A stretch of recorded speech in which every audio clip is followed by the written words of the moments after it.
Our master, Caesar, is in the tent where the maps are spread, his eyes fixed upon nothing, a hand under his head. Like a long-legged fly upon the stream, his mind moves upon silence. That the topless towers be burnt, and men recall that face.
In a stampede, shoppers pushed and shoved their way through Black Friday today, one of the busiest shopping days of the year, of course. The mad dash into a Walmart store knocked shoppers to the ground near Grand Rapids, Michigan at 5 in the morning. Despite several people falling to the ground, shoppers charged ahead, fixated on doorbuster deals. A 13-year-old girl helping a pregnant woman get up had to be taken away by ambulance. A day after a worker was trampled to death by an early morning Black Friday stampede inside this Long Island Walmart, people are wondering just how a post-holiday hunt for bargains could cost someone their life. The 34-year-old worker could not survive the crush of humanity when the pre-dawn blitz line made its way through the doors. Once the doors opened, the impatient crowd knocked the worker down, and then some shoppers stepped over him and streamed into the store on Long Island. Dozens of store employees tried to help the man, but it was too late. At least 4 other people, including a woman who was 8 months pregnant, were treated for minor injuries. We all know that the holiday shopping blitz traditionally begins the day after Thanksgiving, otherwise known as Black Friday. But some major retailers just announced that they will be opening their doors earlier than ever this holiday shopping season on Thanksgiving night. Now I know why Mother taught me to be true. She meant me for someone exactly like you. I'm not much to look at, nothing to see, just glad I'm living and lucky to be. But I got a woman waiting for me. She's funny that way. And when I told them how wonderful you are, they didn't believe me. They didn't believe me. They didn't believe me. They didn't believe me. Your lips, your eyes, your ears, your hair are in a class beyond compare. You're the loveliest thing that one could see. We will raise a family, a boy for you, a girl for me. Can't you see how happy we would be?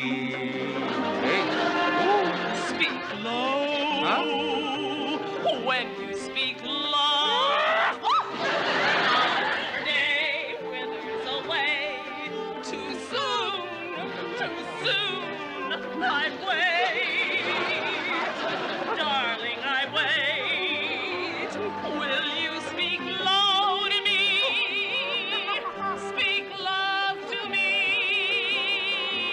Stranger dear, This feeling is you but true. Oh, dear. I'm hopelessly mad When for you. I'm close Just hold me, hold me. to dear. Enfold me. The stars fill the sky.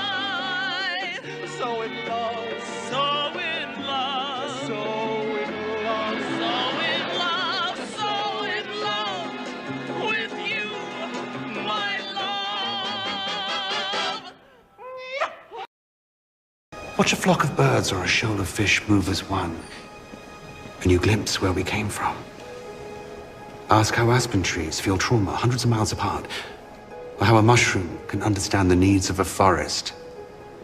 You begin to grasp what we are. Our kind has been here since the beginning. In all likelihood, we were the beginning. What I want is to make sure we're there at the end. But if there's another species of Homo sapien, how can it be a secret? Secrets are important to their species. Secrets are the center of their identities, of their societies. Secrets maintain their hierarchies. To reveal this secret, that there is another kind of human, one whose existence threatens the very fundament of their reality. No, they'll never allow that. Us in the face of the only question that matters. Where do it come from? I refuse to believe that mankind is a random byproduct of molecular circumstance, no more than the result of mere biological chance. No, there must be more.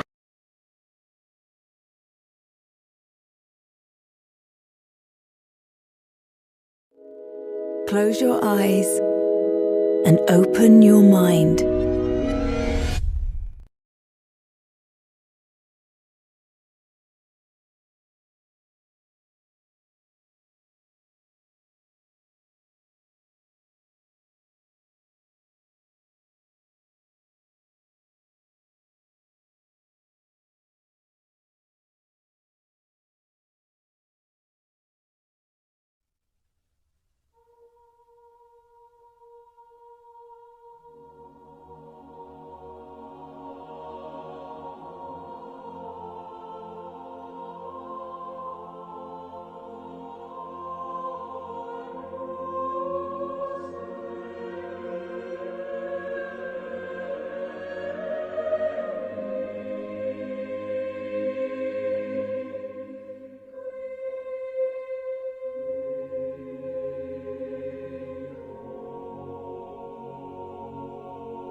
Команда X. Циклоп. Росомаха. Шельма. Гроза. Зверь. Гамбит. Джубили. Джин Грей и профессор Икс. Нахал, блядь!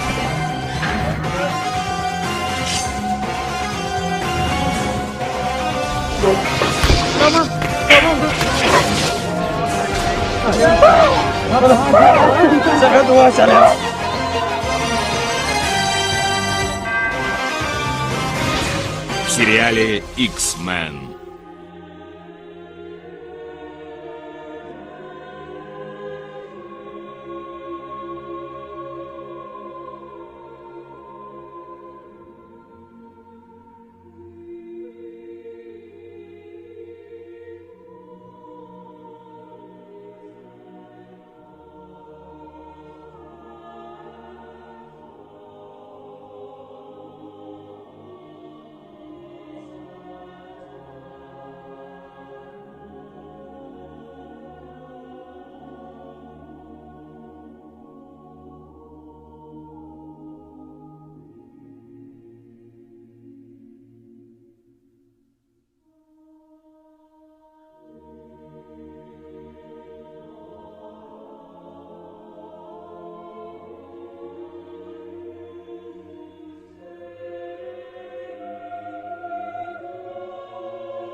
Emma Tablate is a young girl who lives in a remote western village in the Philippines.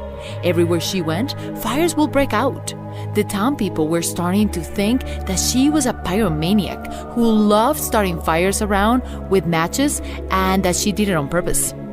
As concerns grew, the police was sent to her house to figure out how to control the child and have her stop.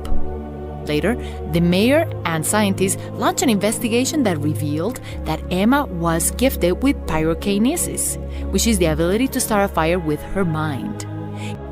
Not only can she say fire and it starts, but she can also predict where a fire will start anywhere in the village. Don't get her upset. In another remote village, this time in China, there is a young boy named Nong Yo-hui who was born with blue eyes that look green in daylight. So far, not an issue, even though his parents are both black-eyed and have no family history of another color. What makes this boy even more interesting, besides his crystalline blue eyes, is that at night, the boy has perfect vision. His eyes glow like cat eyes when the light shines on them. According to one of the village doctors, the boy should outgrow his night vision anytime soon, but as it turns out, he's still able to read books and even go for a walk in near pitch black conditions. Meet Nadana Unikrishnan, who was diagnosed with broad-spectrum autism when she was a baby. But don't let her fool you. Nadana can read her mother's thoughts. Even before her mother could say a word, her daughter is already responding. Scientific investigations found that even if her mother is in a different room, she could say exactly the words and numbers her mother was thinking of. With his measured IQ of 160, few people have such high scores. But that is not the case with this smart little boy from a city called La Ceja near Medellin, Colombia. Miguel Ángel Rojas, by the age of 2, he could read Spanish as well as English. And by the age of 5, he was tested with an IQ of, 160. He also added more language to his list of achievements. He now speaks Russian and Arabic as well. There is also another little girl in the US called Elise Tan Roberts with an IQ of 156. Star Boy. This now 11-year-old young man is a remarkable human being. Well, maybe not about the human being part.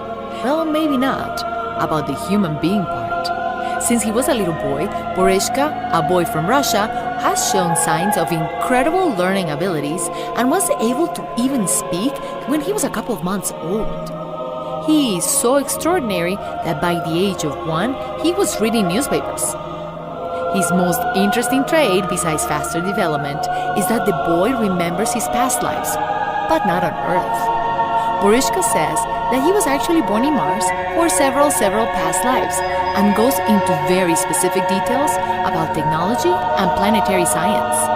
An emerging popular healer in Brazil is Eleni Santos, who since the age of 3 has been showing hope and health to many in her dad's church.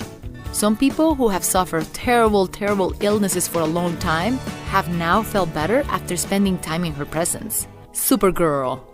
This Russian young woman is Anna Baelish, who by the age of 10 was already displaying her Hulk-like strength by doing 1,500 push-ups in less than an hour in front of an audience, and therefore earning her place at the Guinness Book of World Records. Since then, she has amazed people with her elasticity and balance. One of her most impressive stunts was firing a bow and arrow with her feet while balancing in 2 stilts. The best shot was less than an inch away from the center of the target. According to expert athletes, hitting a target with a bow and arrow is challenging, but extremely impressive and nearly impossible to do it with your feet. Shakuntala Devi, our superhuman, was born in India with what we can say is a calculator in her brain. Since a very young age, Shakuntala was able to do very complex math, but her family was very poor and wasn't able to help her develop her talents. As it turns out, Shakuntala was not only smart with numbers, but a very clever young woman who started earning a living doing shows for universities. She was so successful that she became the sole breadwinner of her household. She's so brilliant that she was challenged to play against a computer.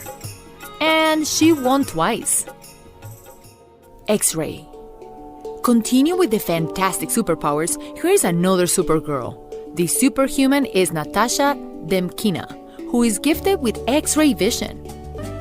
And her superpower has been used for good. She has assisted people with many health issues.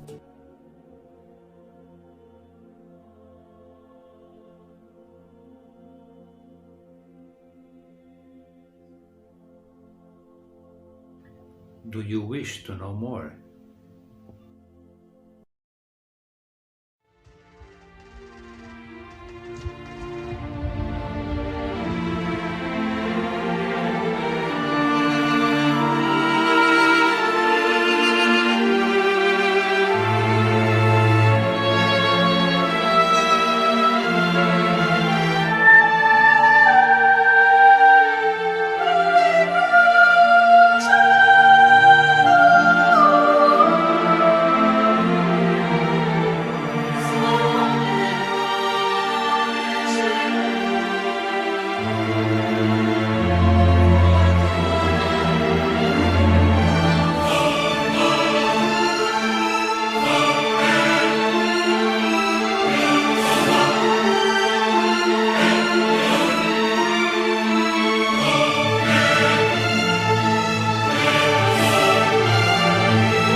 Doug and Shelley, nothing short of a miracle. Little Mario is up and talking with only a few scrapes and bruises.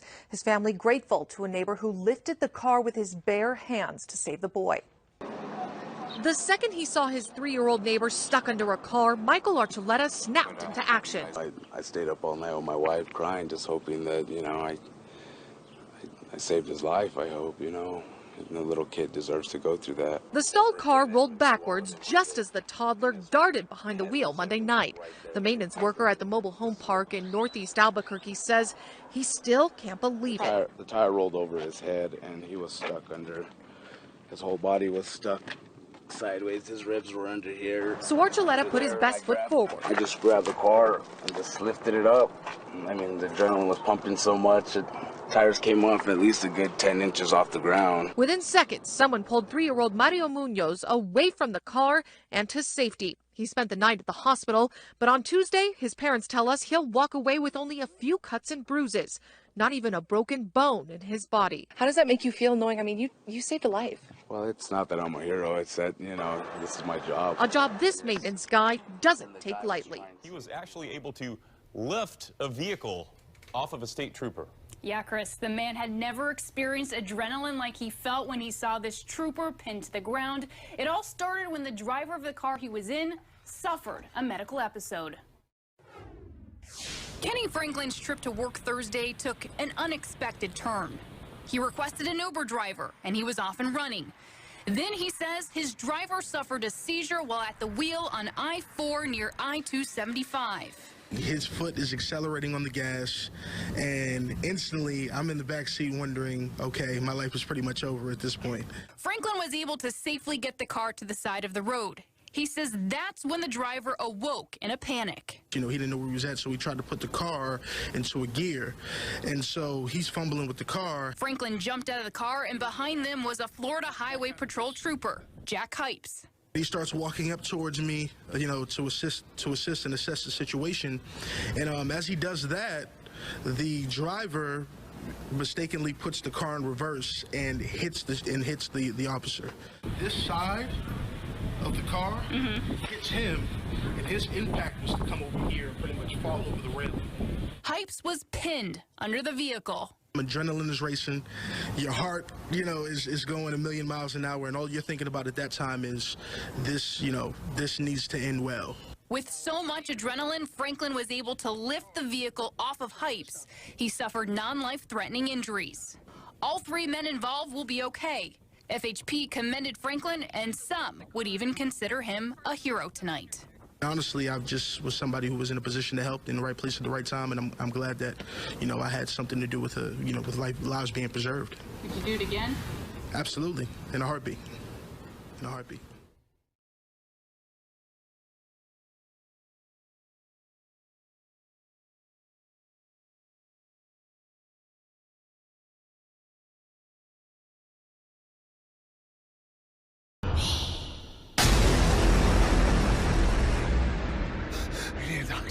I am the doctor.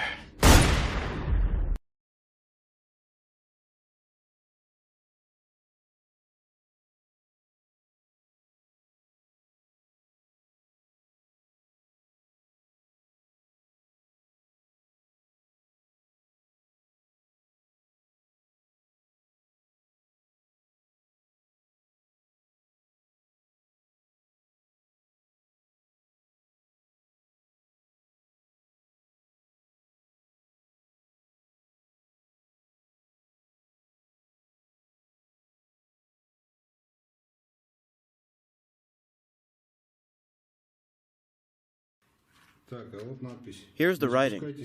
Don't go on the lowest, first level of the bunker. It is dangerous. I lost a friend there.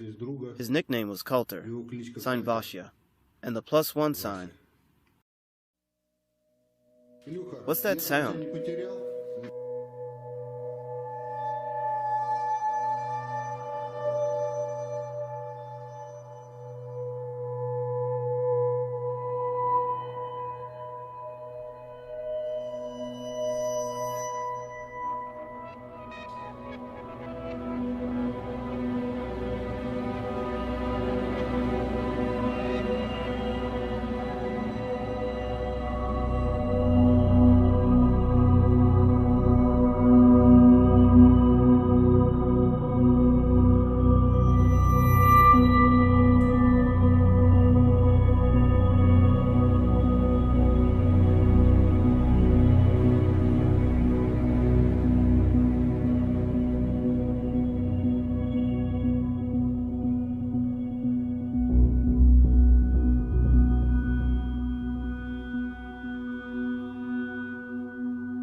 We don't have access here. Our kind has been here since the beginning.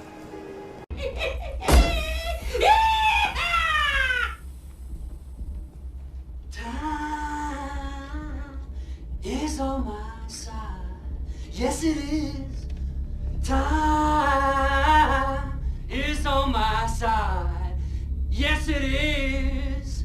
Now you always say that you want to be free. Well, I'll come running back. I'll come running back to you. Baby, come on, go ahead, light up my life.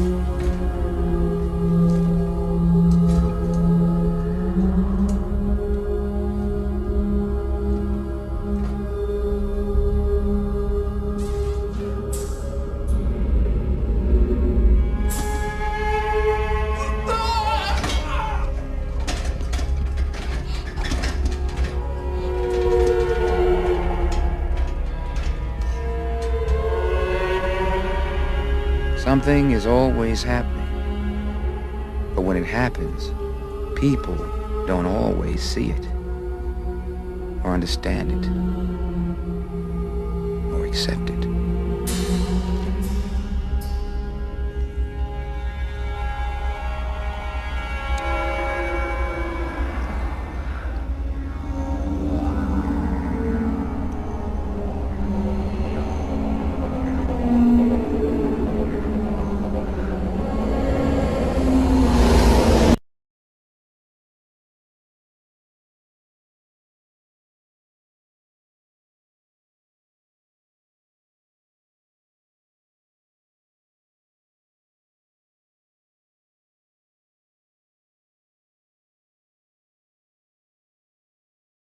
As long as a man doesn't remember his past, he acts as a neurotic, a person who suffered a traumatic experience. Due to this traumatic experience, suffered also an amnesia. Are there any rituals that we are practicing now which would seem to indicate a repetition of this trauma? Not only any ritual, almost all rituals in religions, in various religions, all our observation in some way go back to the astral religion, to the beginnings that are rooted in the catastrophic events of the past.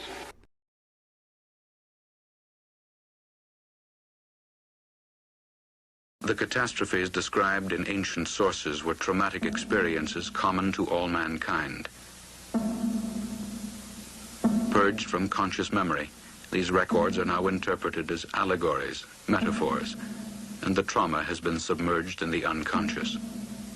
Collective amnesia. A revolutionary theory of the universe based on the records of the past has challenged the fundamental beliefs of modern science for more than 2 decades. Today, the unexpected findings of space explorations have confirmed many of the predictions of this theory. Mountains were born and mountains collapsed. Land and sea changed places. Great streams of lava flowed. The sea boiled and evaporated. Such were the scenes of unimaginable violence during the times of global catastrophe, as recorded by the ancients.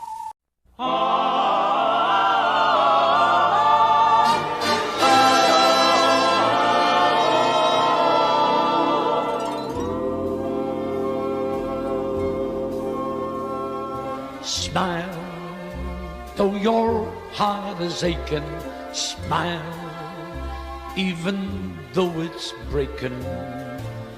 When there are clouds in the sky, you'll get by if you smile. Through your fear and sorrow, smile, and maybe tomorrow you'll see the sun come shining through for you. Light up your face with gladness, hide every trace of sadness. Although a tear may be ever so near. That's the time you must keep on trying, smile. What's the use of crying? You find that life is still worthwhile if you just smile. Though your heart is aching, smile even though it's breaking. When there are clouds in the sky, you'll get by. If you smile through your fear and sorrow, smile, and maybe tomorrow you'll see the sun come shining through for you. Light up your face with gladness, smile, hide every trace of sadness. Although a tear may be ever so near, that's the time you must keep on trying, smile. What's the use of crying? You find that life is still worthwhile if you just smile. You'll find that life's worthwhile if you just smile.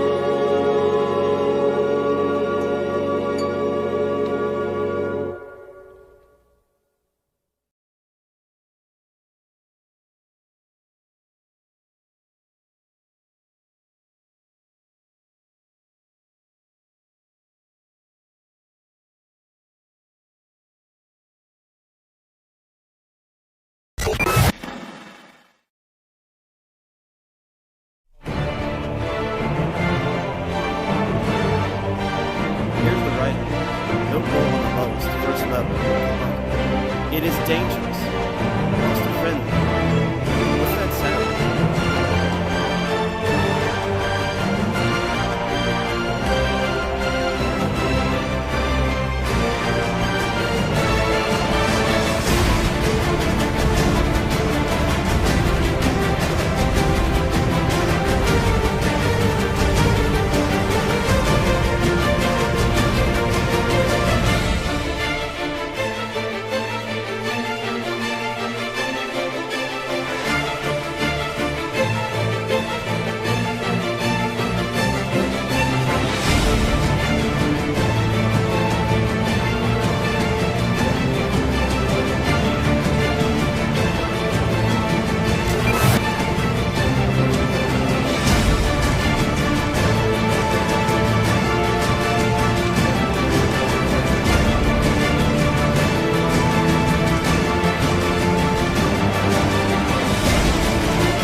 Serious.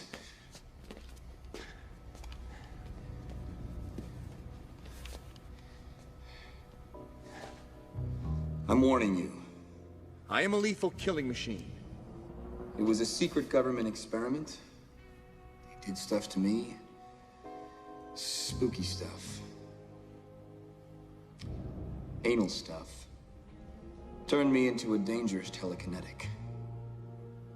As the ancient Tibetan philosophy states, don't start none, won't be none.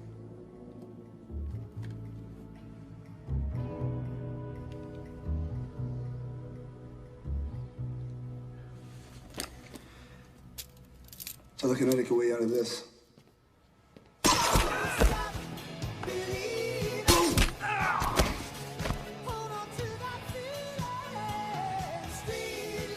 Face down, or I'll make your heart stop beating with my mind.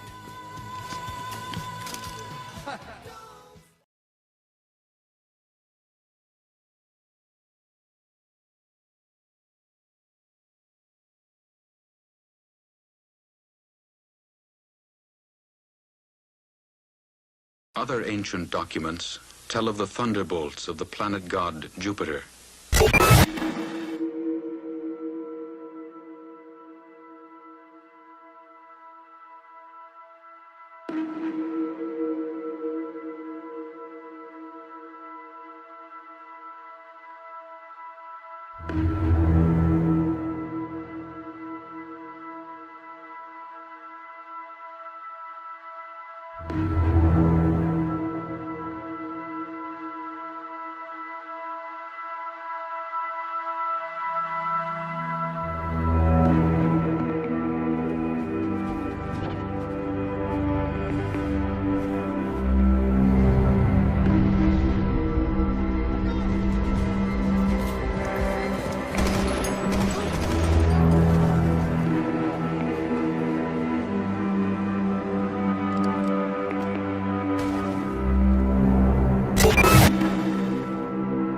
What's that sound?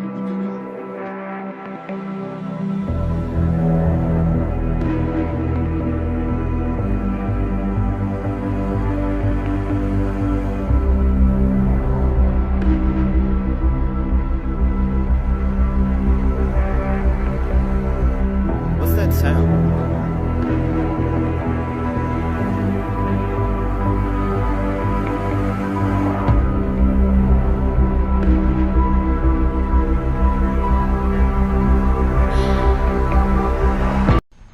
Our master, Caesar, is in the tent where the maps are spread, his eyes fixed upon nothing, a hand under his head. Like a long-legged fly upon the stream, his mind moves upon silence. That the topless towers be burnt, and men recall that face.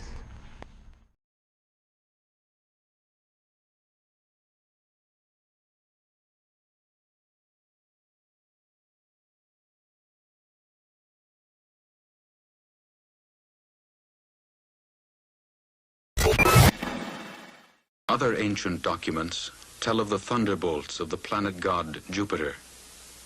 Velikovsky understood that these thunderbolts referred to electromagnetic discharges between planets. This led to his claim that radio noises must emanate from Jupiter. In 1955, radio noises from Jupiter were discovered. It was this prediction and discovery that finally convinced Einstein of the merit of Velikovsky's ideas. This prediction and confirmation of radio noises from Jupiter convinced Einstein to seek crucial experiments on Velikovsky's ideas. After Einstein's death, his estate wrote letters to this effect, but with no result.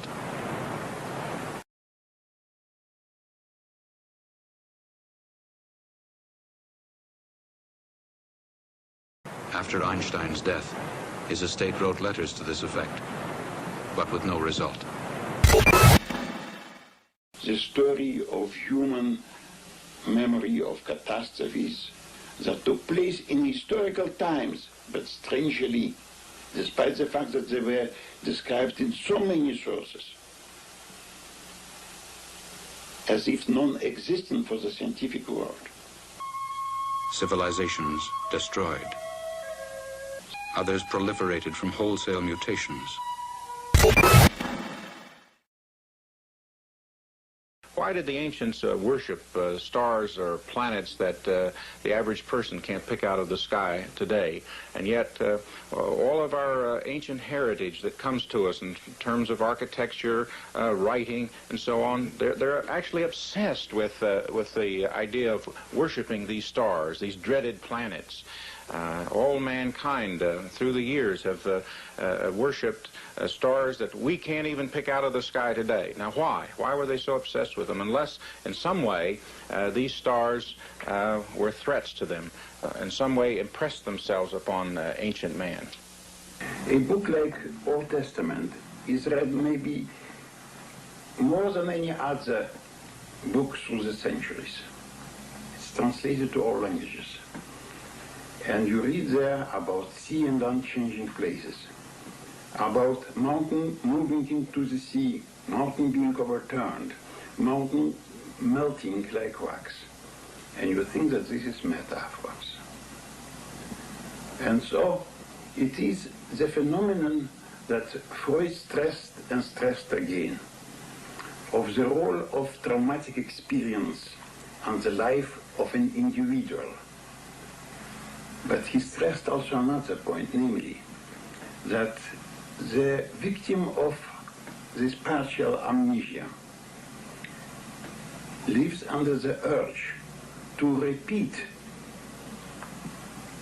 the traumatic experience, sometimes changing roles, making somebody else the victim. And mankind today, advanced enough in technology, produced thermonuclear weapons that could be like a symbol or something representing the ancient, violent, celestial bodies that through fire and smoke disturbed the rotation of the earth. Now, if man is under the urge to repeat the ancient catastrophic events, the ancient trauma, are we not in a predicament? It is not a preaching to be better. It is a preaching to know yourself.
Anyway, this is Revelations, you know, what's supposed to happen when we will live for 1,000 years. We'll be like angels.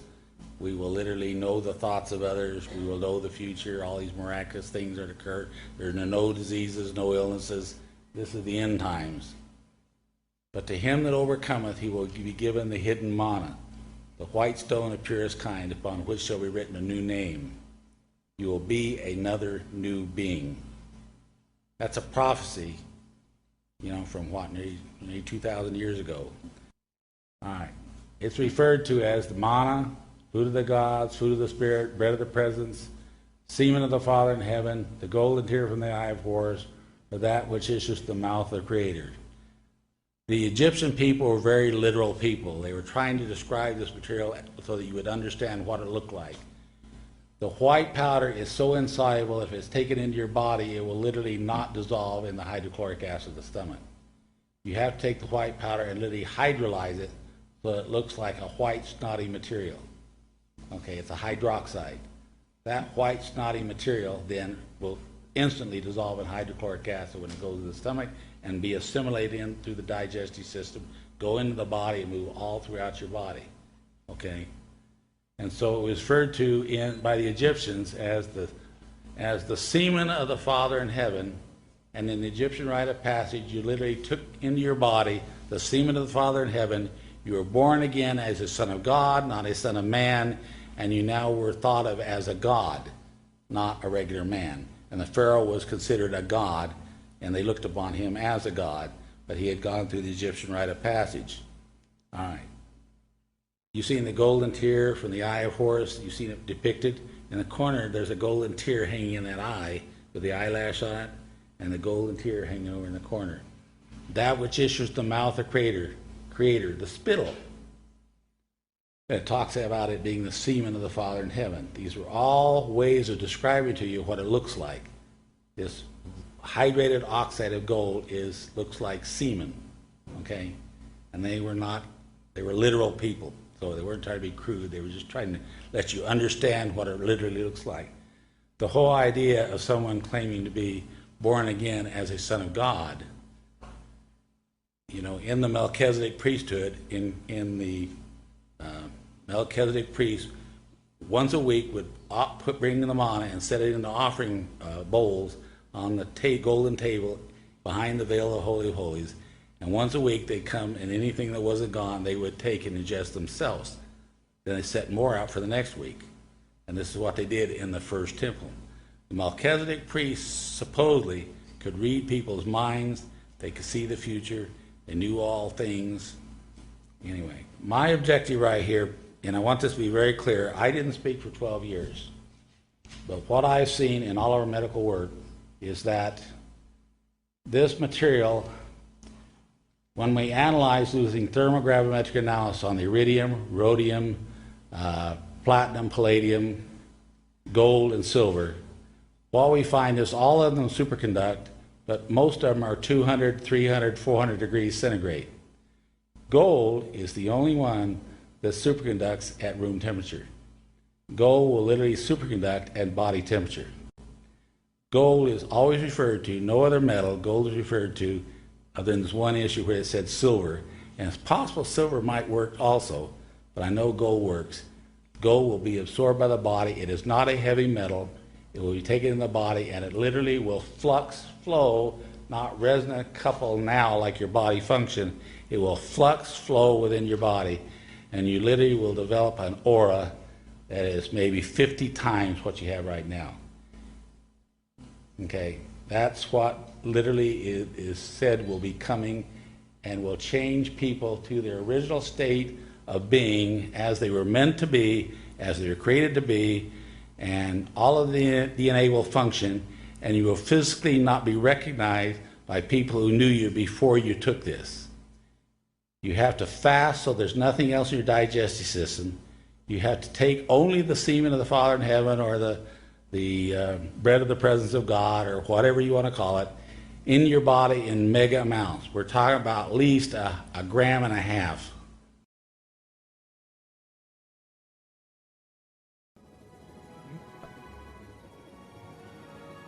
There it is.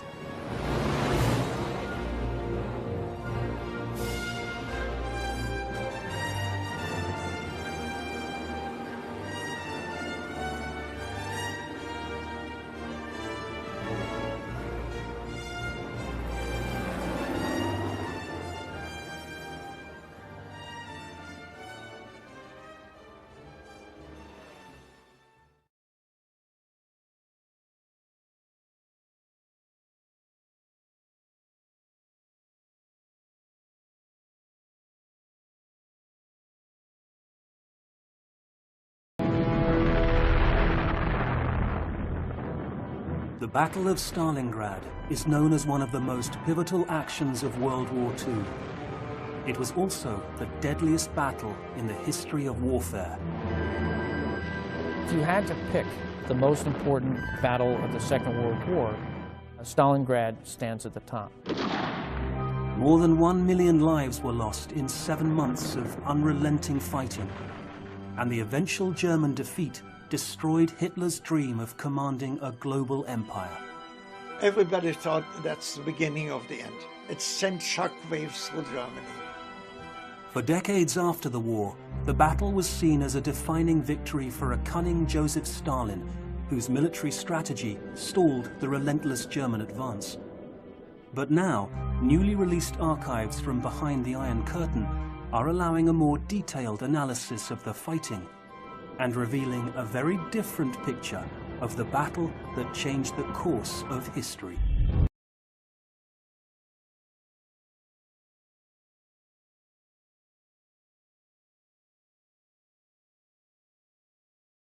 The truth behind the battle is far more complex than history has ever revealed.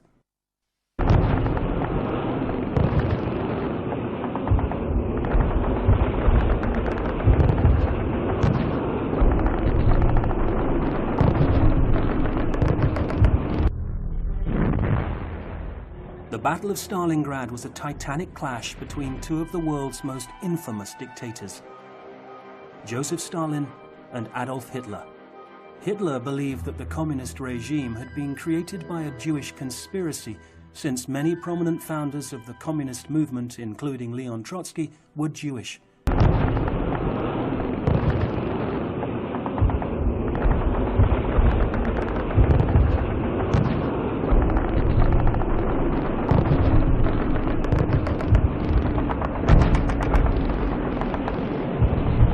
The Führer wanted the country destroyed at all costs.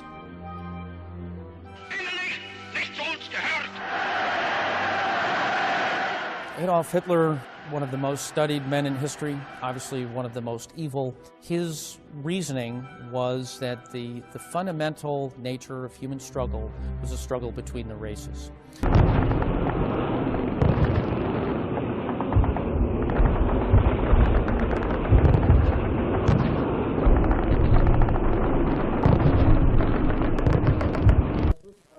So Ceausescu told me to land right away. Where, I said, on the military air base nearby? No, he told me, near the road. Then he looked at me and he asked me for the third time, are you serving the cause? So I answered, what cause? Whose cause? The fundamental nature of human struggle was a struggle between the races. Then he looked at me and he asked me for the third time, are you serving the cause? Was a struggle between the races. And in line with this, the Soviet Union represented the combined evils, in his words. Stalin was different. Stalin was the tyrant, like Ivan the Terrible. He was the genius of the intrigue. He was like Wizard of Oz, but very evil Wizard of Oz. And he understood that sooner or later Hitler will attack him. He was not ready in 1941.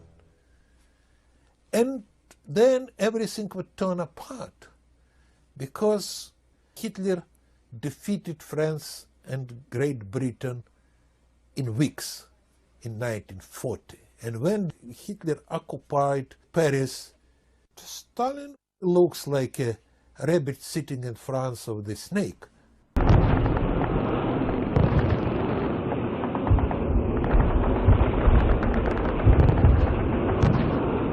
Comrade Stalin told, you understand nothing. You understand nothing.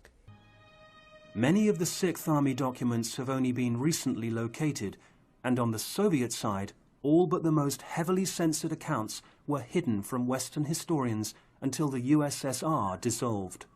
And whatever books were published were generally politically oriented books published to proclaim the glories of the Red Army's victories, to explain their defeats, but insofar as possible cover up the blemishes and warts on that military record. For years, crucial documents were hidden behind the Iron Curtain. But in the year 2000, 9 years after the fall of the Soviet Union, they were finally released.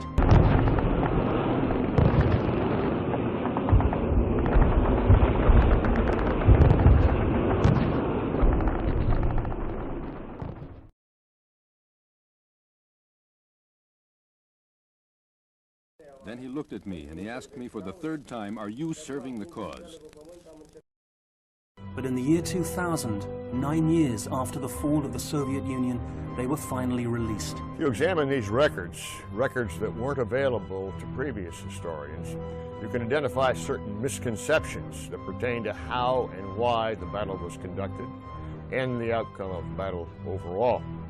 We can now take these misconceptions and convert them into truths. The most popular of these misconceptions deals with Stalin's strategy as the Nazis advanced. History tells us that Stalin ordered his men to fall back, luring the Germans into a trap within the confines of the city. The plan looks like military genius, a great achievement that has made its way into Soviet history. But David Glantz has discovered that this popular story is wrong. There are two fundamental myths that have been destroyed by the new archival releases. First is that Stalin deliberately, once the Germans began Operation Blau, ordered his troops in southern Russia to withdraw. In fact, the archives reveal Stalin gave strict orders for his men to hold their positions at all costs. This volume of Stavka Orders and Directives contains orders from the Stavka regarding Stalin's desire that his army stand fast and fight. I quote from a 9 July order, "There can be no sort of withdrawal." But no matter how adamant Stalin's orders, the Red Army was no match for the overpowering Nazi advance. The armies that conducted those stand-fast operations and fighting withdrawals were largely destroyed by the German juggernaut as it advanced across southern Russia. We went to the crossroads of the fields, and there we met groups of people who were running away from Kharkov, dragging along hopeless soldiers from the Red Army. They were all so depressed and hopeless that they sometimes gave us their weapons.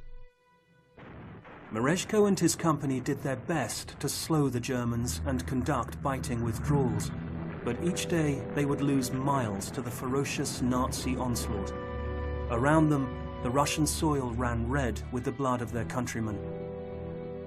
Often we retreated, leaving the dead unburied. We just left them on the ground seized by the Germans. The hardest thing was to look into the eyes of the old people, women and children, who asked us why we were leaving them. You understand how hard it was to listen to these pleas. The tears appeared in the eyes, but we really could not stop the Germans. Stalin was livid when he heard the news from the front. But the iron-fisted Stalin refused to back down. In fact, recently discovered archives show just how far he was willing to go to stifle the Nazi offensive. In Stalin's eyes, resistance was the highest priority. His troops had to keep fighting.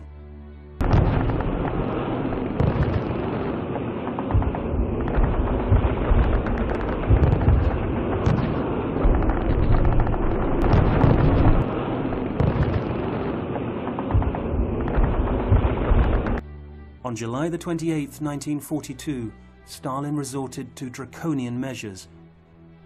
Order 227.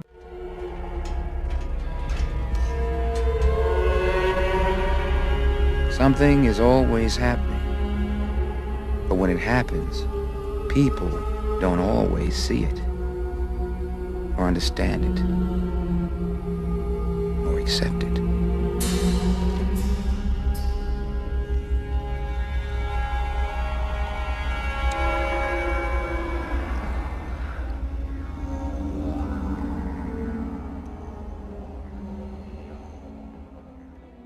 Hitler had enough troops and firepower to defeat the Red Army, but not enough to round up prisoners and transport them away from the front. Although the Germans destroyed in the neighborhood of 6 Soviet armies,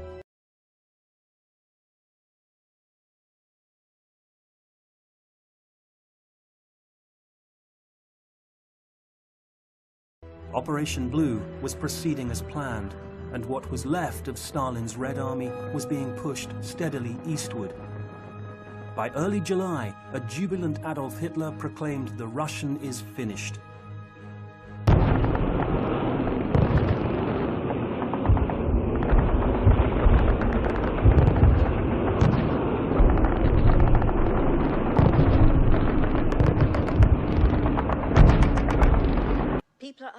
about you. What am I supposed to say? Tell them I'm immortal. Achtung, beeilt euch! 4 Mann mit mir! Sofort zum Hauptquartier! Jawohl, Herr Kapitän!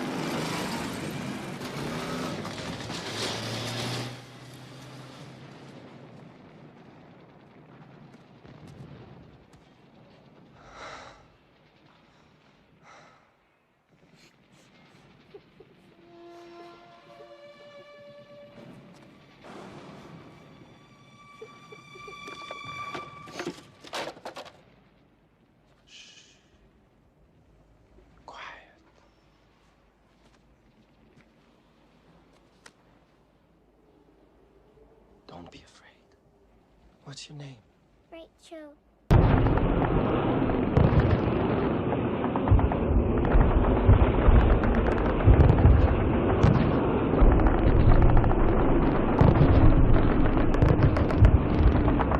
What's your name? Rachel. What happened? Everybody's dead. Shh. I'm like you. I'm alone. Come with me, Rachel.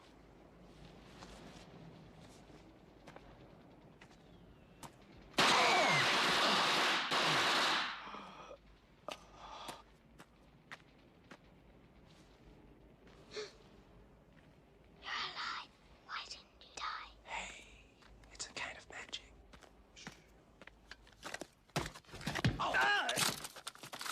Du solltest tot sein! Move. Nein! Erst musst du mich erschießen! Whatever you say, Jack. You're the master race. It was 1783. 1783. Oh, yes, your famous duel on Boston Common. You were drunk. And what was that guy's name again? His name was Bassett. The heavier blade, Mr. Bassett, I implore you. I am fighting the duel. Hotchkiss not to do. Send him to see his ready. Mr. Bassett is reaching, sir. Tell him I'm ready. Nice.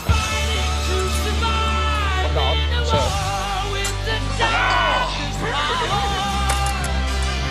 Wonderful, sir. Thank you. Bassett? That you? Mr. Bassett.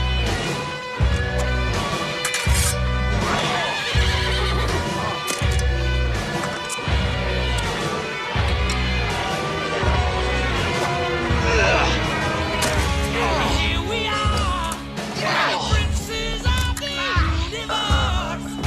Here we belong. Stop, sir. For survival, we've got to Apologize be for calling your wife Lord of War. But you should pay.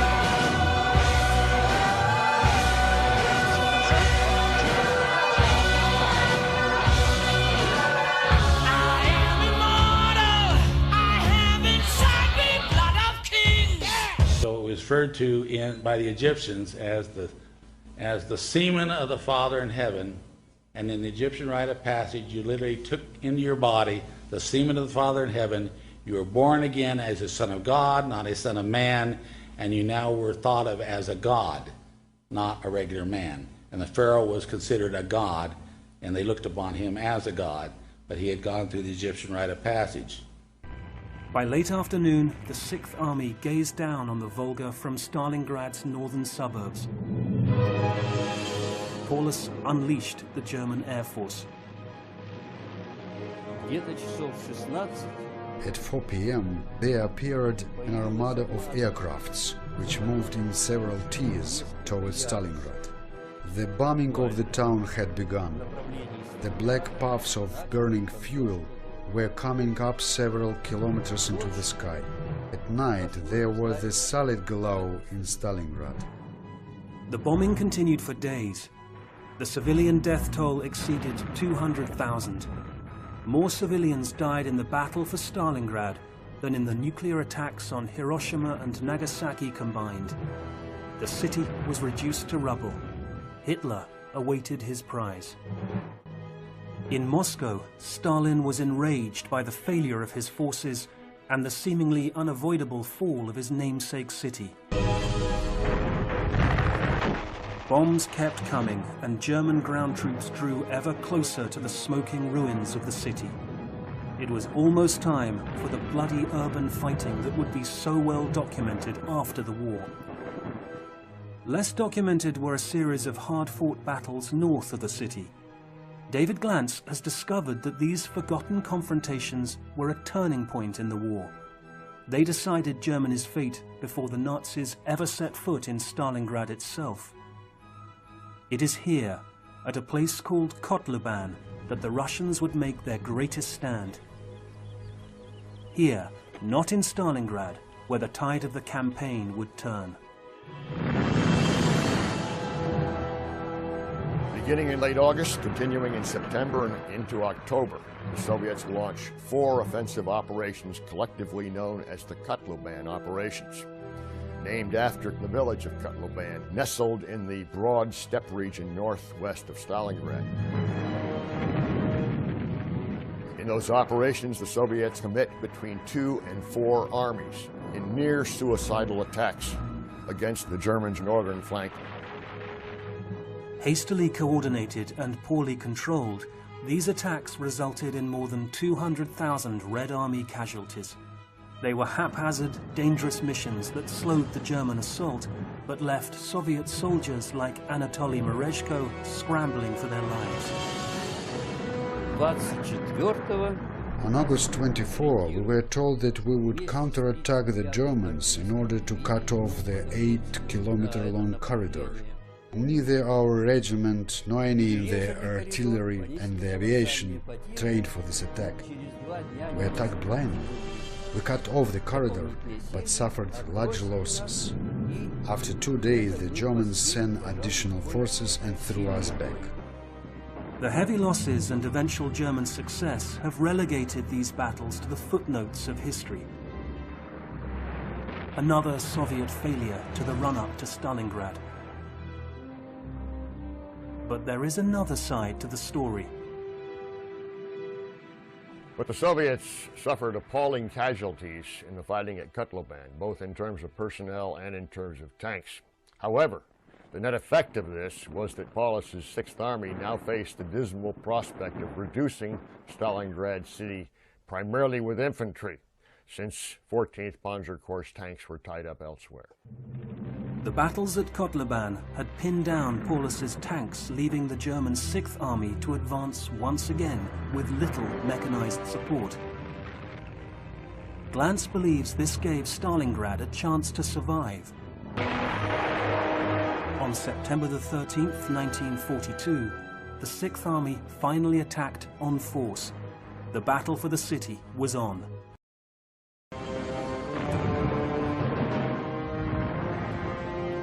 The Soviets began their final assault with the largest artillery barrage in history. The Germans were on their last legs. In January, Adolf Hitler promoted General Paulus to Field Marshal. But it was hardly an honor. No Field Marshal had ever surrendered. It was the Führer's way of telling Paulus to fight to the death or commit suicide. For Hitler, surrender in the city with the name of his nemesis was just not an option. But Paulus, for the first time in his career, was unsure about following Hitler's commands. He saw the carnage around him. 2/3 of his 270,000 men were dead. Those who survived were starving, freezing, and certain of defeat. So on January the 31st, 1943, Paulus defied his Führer and walked into captivity. The battle for Stalingrad was effectively over.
Then he looked at me and he asked me for the third time, "Are you serving the cause?"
Я пришел дать эту песню из мира грез. Я пришел дать эту песню из хрустальных слез. Я пришел дать эту песню для любви. Я пришел дать эту песню.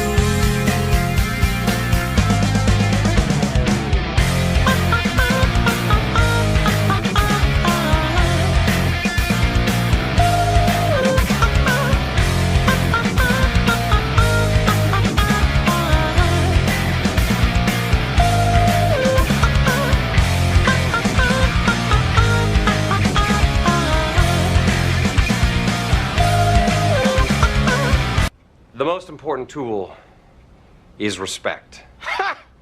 Gay!